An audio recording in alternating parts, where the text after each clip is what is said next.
So firstly, let's look at core strength. When you think about Pilates, you immediately think core strength. It's one of the most talked about buzzwords. Everybody's talking about core strength this, core strength that. And it's not about getting abs or a six-pack. People often get this on board with, oh, we need great abs, we need a six-pack. But that is something entirely different to core strength. Core strength are about the muscles that support the trunk and the spine and the shoulder girdle, which is sometimes called the upper core.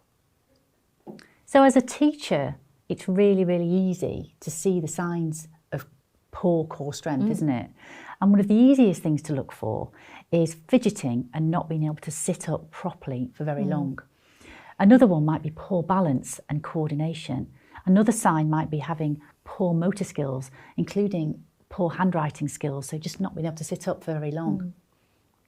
And looking at the last one, W sitting, it's where the child sits comfortably and happily on the floor with their feet out either side of their bottom and their knees tucked in. So it's their preferred position, but it's really, really bad for them.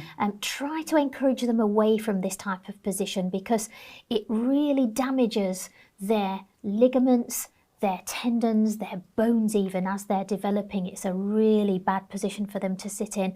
And it also makes their core musculature switch off so that it can't actually activate to support them very well. And this whole package can cause really long-term problems into their teens and adulthood. So if anything, please try and encourage them away from this position and encourage them to sit cross-legged on the floor instead. And they won't like it, will they? They'll be really uncomfortable, but it's going to do them a lot of good in the long run. So think about the children that you're teaching and how it relates to them. And children with additional needs may often present with these indicators. So Pilates can have a massive impact on every child in your class. Let's take the Pilates 100. It's one of the best known Pilates exercises. So let's have a look at this because it improves core strength immensely. I'm going to show you how you can teach this really easily to your class and get some great results. We use videos to demonstrate the moves and the children follow along, learning the moves as we go.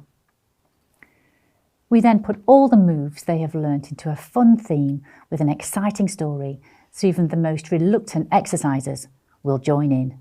Here's the 100. Card 10, the 100. This one we are lying down on our backs, legs are bent, and we start in the easy position, lifting one leg up so that it looks like a square above your hip, and then the other leg up to join it. Heels and knees are level. So that's your easiest position. To make it a little bit harder, straighten the legs out, but keep them up quite high. Easier than going lower.